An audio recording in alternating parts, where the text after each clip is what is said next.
ಸಮಸ್ತ ನಾಡಿನ ಜನತೆಗೆ ನನ್ನ ತಾಯಿ ಜಗನ್ಮಾತೆ ಸ್ವರೂಪಿಣಿಯಾಗಿರ್ತಕ್ಕಂಥ ರೇಣುಕಾ ಯಲ್ಲಮ್ಮ ಹಾಗೂ ಮಲೈ ಮಹದೇಶ್ವರ ಸ್ವಾಮಿಯ ಕೃಪಾ ಕಟಾಕ್ಷ ಸದಾ ಯಾವತ್ತೂ ಇರಲಿ. ಸೃಷ್ಟಿಸ್ಥಿತಿ ವಿನಾಶಿನಿ ಶಕ್ತಿಭೂತೆ ಸನಾತನಿ ಗುಣಾಶ್ರಯೇ ಗುಣಮಯೇ ಶ್ರೀ ರೇಣುಕಾ ನಮೋಸ್ತುತೆ. ಹಾಗೆ ಮಲೈ ಮಹದೇಶ್ವರನ ಮನಸ್ಸಲ್ಲಿ ಪ್ರಾರ್ಥನೆ ಮಾಡುತ್ತಾ ತ್ರ್ಯಂಬಕಂ ಯಜಾಮೇ ಸುಗಂಧಿಂ ಪುಷ್ಟಿವರ್ಧನಂ ಉರ್ವಾರುಕಮೇ ಬಂಧನಾತ್ ಮೃತ್ಯುರ್ಮೋಕ್ಷಯೇ ಮಾಮೃತಾತ್.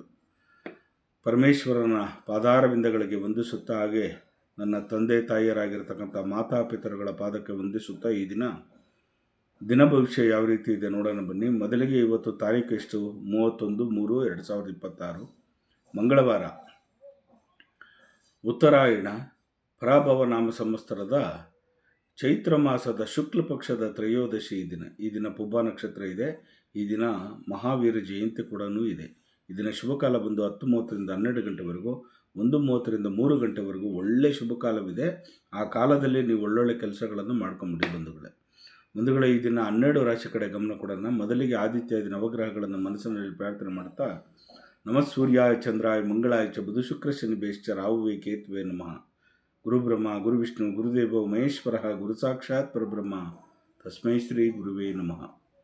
ಮೊದಲಿಗೆ ಮೇಷರಾಶಿಯವರಿಗೆ ಆಸೆ ಜಾಸ್ತಿ ಆಗ್ತಕ್ಕಂಥದ್ದು, ಈ ದಿನ ಹಂಬಲ ಜಾಸ್ತಿ ಆಗ್ತಕ್ಕಂಥದ್ದು, ನಿಮಗೆ ತುಂಬ ಚೆನ್ನಾಗಿ ಆಸೆಯನ್ನು ಮೈಗೂಡಿಸ್ತಕ್ಕಂಥದ್ದು ಜಾಸ್ತಿ ಇರುತ್ತೆ. ವೃಷಭರಾಶಿಯವರಿಗೆ ನಿರೀಕ್ಷೆಗೆ ಮೀರಿದಕ್ಕಿಂತ ಫಲವನ್ನು ಸಿಗ್ತದೆ, ಖಂಡಿತವಾಗೂ ನೀವು ಪ್ರಯತ್ನ ಪಡಿ.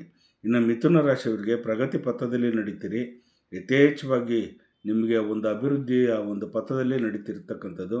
ಇನ್ನು ಕಟಕ ರಾಶಿಯವರಿಗೆ ಜಯ ಕಟ್ಟಿಟ್ಟ ಬುತ್ತಿ. ಈ ದಿನ ಸ್ವಲ್ಪ ಮುಂದುವರಿದು, ಯಾವುದೇ ಕೋರ್ಟು ವಿಚಾರ ಆಗಲಿ, ಜಮೀನು ವಿಚಾರ ಆಗಿರಲಿ, ಯಾವುದೇ ವಿಚಾರ ಆಗಿರಲಿ, ಈ ದಿನ ಕಟಕ ರಾಶಿಯವರಿಗೆ ಸ್ವಲ್ಪ ಅಭಿವೃದ್ಧಿ ಆಗ್ತಕ್ಕಂಥದ್ದು. ಇನ್ನು ಸಿಂಹರಾಶಿಯವರಿಗೆ ಮಹತ್ವವಾಗಿರ್ತಕ್ಕಂಥ ದಿನ. ಈ ದಿನ ನೀವು ತಗೊಳ್ತಕ್ಕಂಥ ನಿರ್ಧಾರದಲ್ಲಿ ನಿಮಗೆ ಅವಲಂಬಿತವಾಗಿರುತ್ತದೆ, ತುಂಬ ಚೆನ್ನಾಗಿ ಆಗ್ತೀರಿ. ಇನ್ನು ಕನ್ಯಾ ರಾಶಿಯವರಿಗೆ ಕೂಡಿಟ್ಟ ಹಣವನ್ನು ದ್ವಿಗುಣ ಮಾಡ್ತಕ್ಕಂಥ ದಿನ. ಈ ದಿನ ತುಂಬ ಚೆನ್ನಾಗಿರ್ತೀರಿ, ಲವಲವಿಕೆಯಾಗಿರ್ತೀರಿ. ಇನ್ನು ತುಲಾ ರಾಶಿಯವರಿಗೆ ಬೇರೆಯವರಿಗೆ ಹೆಲ್ಪಿಂಗ್ ನೇಚರ್ ಮಾಡ್ತೀರಿ. ಈ ದಿನ ಬೇರೆಯವರಿಗೆ ಕಷ್ಟ ಅಂತ ಬಂದವ್ರಿಗೆ ಸಹಾಯವನ್ನು ಮಾಡ್ತಕ್ಕಂಥ ದಿನ ಅಂತಲೇ ಹೇಳ್ಬೋದು ಈ ದಿನ. ಇನ್ನು ವೃಶ್ಚಿಕ ರಾಶಿಯವ್ರಿಗಂತೂ ಕೀರ್ತಿ, ಯಶಸ್ಸು, ಲಾಭ ತರ್ತಕ್ಕಂಥ ದಿನ. ಈ ದಿನ ತುಂಬ ಚೆನ್ನಾಗಿದೆ.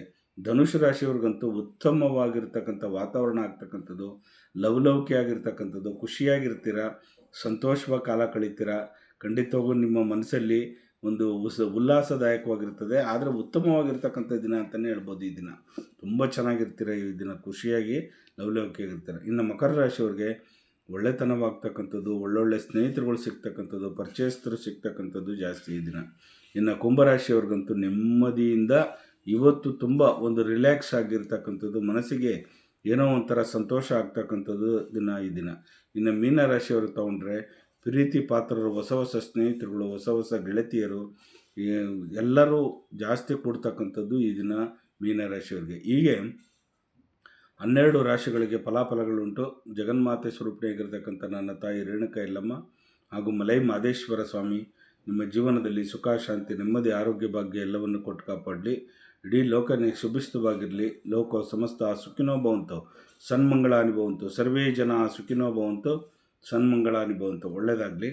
ಈ ದಿನ ಕೆಲವರು ರಾಶಿ ನಕ್ಷತ್ರಗಳಲ್ಲಿ ನೀವು ಮಾಡ್ತಕ್ಕಂಥ ಕೆಲಸ ಏನಪ್ಪ ಅಂತಂದರೆ, ಈ ದಿನ ಗ್ರಾಮ ದೇವತೆಗಳಿಗೆ ವಿಶೇಷವಾಗಿ ಪುಬ್ಬ ನಕ್ಷತ್ರ ಇರುವುದರಿಂದ, ಅದರಲ್ಲೂ ಸಿಂಹರಾಶಿಯಲ್ಲಿ ಪುಬ್ಬ ನಕ್ಷತ್ರ ನಡೀತಾ ಇರೋದ್ರಿಂದ ಕೆಲವು ಗ್ರಾಮಗಳಲ್ಲಿ ಮಾರಮ್ಮ ಆಗಿರ್ಬೋದು, ಆಂಜನೇಯ ಆಗಿರ್ಬೋದು, ವಿಶೇಷವಾಗಿ ದರ್ಶನ ಮಾಡ್ತಕ್ಕಂಥದ್ದು ಮಾಡಿ. ಈ ದಿನ ತುಂಬ ಚೆನ್ನಾಗಾಗುತ್ತೆ. ನಿಮ್ಮ ಜೀವನದಲ್ಲಿ ಸ್ವಲ್ಪ ನೆಮ್ಮದಿಯ ವಾತಾವರಣ ಇರ್ತಕ್ಕಂಥದ್ದು.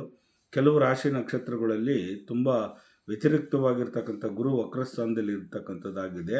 ಹಾಗಾಗಿ ದಯವಿಟ್ಟು ನೀವು ಗ್ರಾಮಗಳಿಗೆ ಹೋಗ್ತಕ್ಕಂಥದ್ದು ಮತ್ತು ನಿಮ್ಮ ಕುಲದೇವರುಗಳನ್ನು ಧ್ಯಾನ ಮಾಡ್ತಕ್ಕಂಥದ್ದು ಮಾಡಿ. ಖಂಡಿತವಾಗಿ ಒಳ್ಳೆಯದಾಗುತ್ತೆ. ನಿಮಗೆಲ್ಲರಿಗೂ ಒಳ್ಳೆಯದಾಗಲಿ, ಶುಭವಾಗಲಿ, ಒಳ್ಳೆಯದಾಗಲಿ.